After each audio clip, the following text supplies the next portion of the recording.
क्या रामायण सच में हुई थी या ये सब एक मनगढ़ंत कहानी है?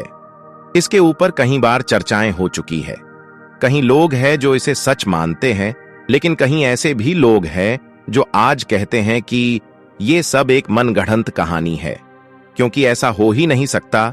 लेकिन आज की वीडियो रामायण को काल्पनिक मानने वाले को हिलाकर रख सकती है। आज हम आपको वैज्ञानिक रिसर्च के ऐसे सबूत दिखाएंगे जिन्हें देखने के बाद आप ये मानने को मजबूर हो जाएंगे कि बस रामायण एक धार्मिक किताब और मनगढ़ंत कहानी नहीं है, बल्कि रामायण सच में हुई थी और श्री राम, हनुमान जी और रावण ये सब सच में मौजूद थे।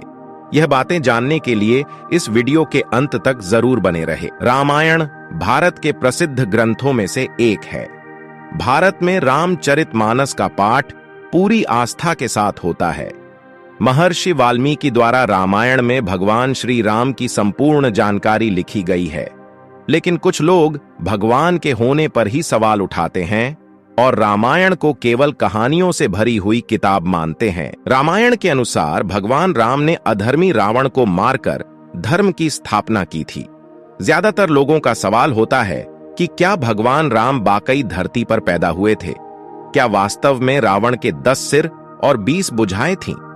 क्या हनुमान जी अपनी इच्छा से अपना रूप बदल सकते थे? और इन सब बातों की वजह से ही कई लोग रामायण को झूठ समझते हैं। मगर आज हम वैज्ञानिक अध्ययनों के आधार पर सिद्ध कर देंगे कि रामायण में वर्णित घटनाएं पूर्णतः सत्य है। नंबर 1, रामायण कालीन हवाई अड्डे। रामायण को जितना हम भारत में मानते हैं, उतना या फिर कहूं उससे भी ज्यादा श्रीलंका में माना जाता है, और इसीलिए श्रीलंका में रामायण अनुसंधान टीम ने रामायण काल के 4 हवाई अड्डे खोजने के दावे किए हैं।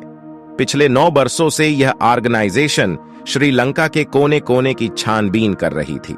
यहां उन्हें कहीं जानकारी और अवशेष मिले, परंतु 4 सालों में श्रीलंका के दुर्गम स्थानों की खोज के कारण रावण के 4 हवाई अड्डे हाथ लगे। रामायण अनुसंधान टीम की अध्यक्ष अशोक केंट का कहना है कि रामायण की लंका वास्तव में श्रीलंका ही है। यहां उसानगोड़ा, गुरुलो पोथा, तोतुपोला कंदा और बरियापोला नामक 4 हवाई अड्डे मिले हैं, और इन्हीं हवाई अड्डों से रावण पुष्पक विमान को आसमान में उड़ाता होगा। और ये हवाई अड्डे न सिर्फ ये बताते हैं कि रामायण सच में हुई थी, पर ये भी बताते हैं कि उसमें लिखी सारी बातें जिन पर हमें यकीन नहीं होता, वो भी सच है। नंबर 2, रावण का महल। रामायण के अनुसार रावण सोने की लंका में रहा करता था, जिसे हनुमान जी ने जला दिया था। श्रीलंका की सरकार को श्रीलंका में एक ऐसा महल मिला है और यह दावा है कि यह महल रामायण काल का है। इस महल से कहीं सीक्रेट रास्ते निकलते हैं जो उस महल को शहर से अलग अलग जगह से जोड़ता है। लेकिन जब रिसर्च टीम ने इन पर रिसर्च की तो पता चला कि ये गुफाएं नेचुरल नहीं, बल्कि किसी समय में इंसानों द्वारा बनाई गई थीं।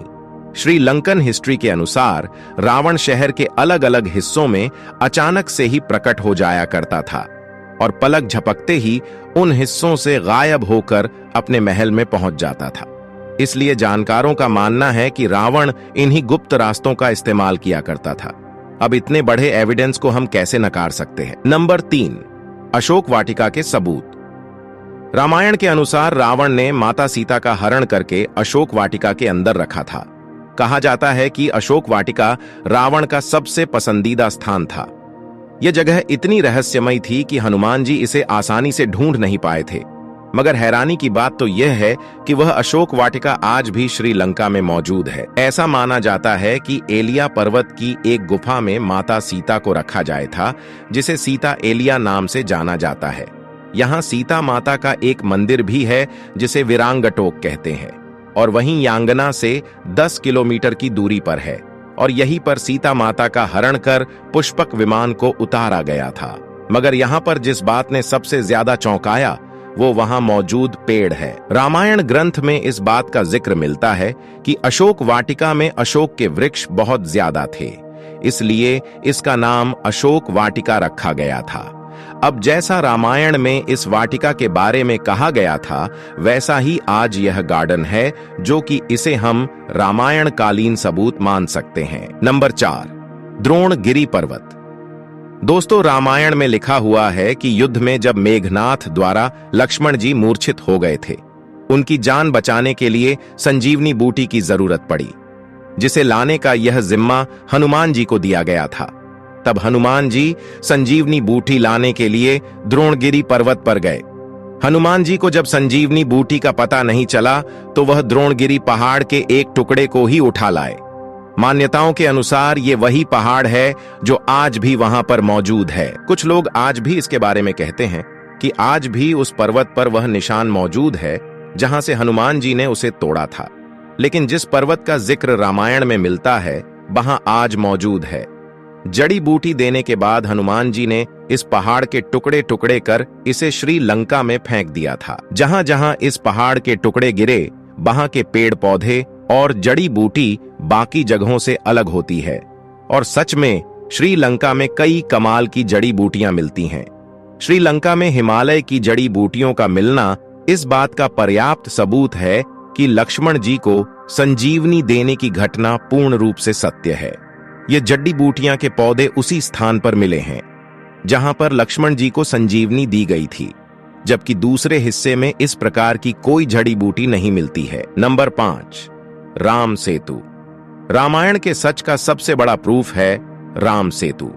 राम सेतु को एडम्स ब्रिज भी कहा जाता है और इसके बारे में पक्का सबूत तब मिल गया जब नासा ने सैटेलाइट तस्वीर जारी की थी। पैसिफिक ओशन की तस्वीर में कुछ ऐसा था जिसे देखकर वैज्ञानिक भी हैरान रह गए। पैसिफिक ओशन के हिस्से में साफ तौर से पत्थरों की एक लाइन बनी हुई नजर आ रही थी। जब वैज्ञानिक ने इस तस्वीर पर ज्यादा स्टडी की तो पता चला कि ये पत्थरों से बनी लाइन है। यह भारत के धनुषकोडी से श्रीलंका के मन्नार द्वीप तक बनी हुई है, जो लंबाई में करीब 30 किलोमीटर तक हो सकती है। पैसिफिक ओशन में जिस हिस्से में नासा के वैज्ञानिकों को पत्थर से बना पुल नजर आया था, ये वही जगह है जिसका जिक्र रामायण में मिलता है।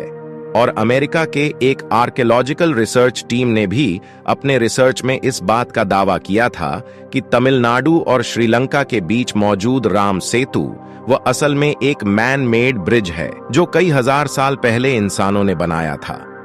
माना जाता है कि 15वीं शताब्दी तक यह पैदल पार करने लायक था, लेकिन इतना ज्यादा समय बीत जाने के कारण यह पुल अपने पूर्ण स्वरूप में नहीं रहा। वैज्ञानिक दृष्टिकोण से इस फैक्ट को हम रामायण के एविडेंस के रूप में देख सकते हैं। नंबर 6, सुग्रीव की गुफा।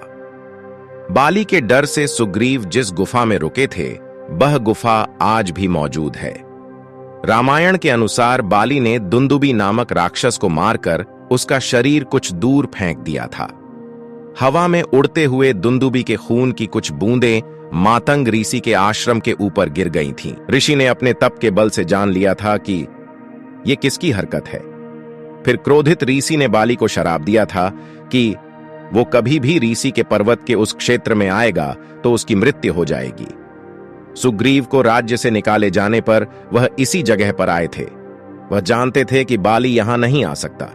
यहीं पर उनकी मुलाकात राम जी से भी हुई थी और बाद में राम जी ने बाली का वध किया था और सुग्रीव को किष्किंधा का राज सौंप दिया था। और ये सारी गुफाएं आज भी मौजूद है। नंबर 7, राम सेतु के पत्थर। भगवान श्री राम ने समुद्र को पार करने के लिए बंदरों की सहायता से लंका तक पुल बना दिया था। कहा जाता है कि इस पुल के माध्यम से श्री राम की पूरी वानर सेना रावण से लड़ने लंका गई थी। मगर हैरानी की बात तो यह है कि राम सेतु में इस्तेमाल किए जाने वाले पत्थर आज भी मौजूद है। राम सेतु पुल के पत्थर पानी में तैरते थे। रामेश्वरम में सुनामी के दौरान कुछ पत्थर जमीन पर आ गए थे। शोधकर्ताओं ने जब उन्हें दोबारा पानी में फेंका तो वह तैर रहे थे, जबकि दूसरे पत्थर पानी में डूब जाते थे। शोधकर्ताओं के अनुसार इसके लिए एक विशिष्ट प्रकार के पत्थर का इस्तेमाल किया गया था, जिसे विज्ञान की भाषा में प्यूमाइन्स स्टोन कहते हैं। यह पत्थर पानी में नहीं डूबता और तैरने वाला यह पत्थर ज्वालामुखी के लावा से आकार लेते हुए अपने आप बनता है। ज्वालामुखी से बाहर आता हुआ लावा जब वातावरण से मिलता है तो उसके साथ ठंडी या उससे कम तापमान की हवा मिल जाती है। यह गर्म और ठंडे का मिलाप ही इस पत्थर में कई तरह से छेद कर देता है, जिस कारण यह पत्थर पानी में नहीं डूबता है। अब इन पत्थरों के पीछे का विज्ञान भी रामायण के समय उनको पता था और उन्होंने इस तकनीक का उपयोग राम सेतु को बनाने में किया था। यह रामायण का एक पुख्ता और मजबूत सबूत है। नंबर 8, जली हुई लंका के सबूत।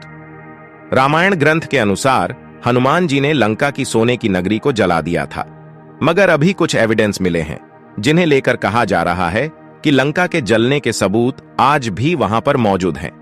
जिस जगह पर श्रीलंका को जला गया था वहां की मिट्टी आज भी काली है, जबकि उसके आसपास की मिट्टी का रंग वैसा ही है जैसे कि नॉर्मली मिट्टी का होना चाहिए।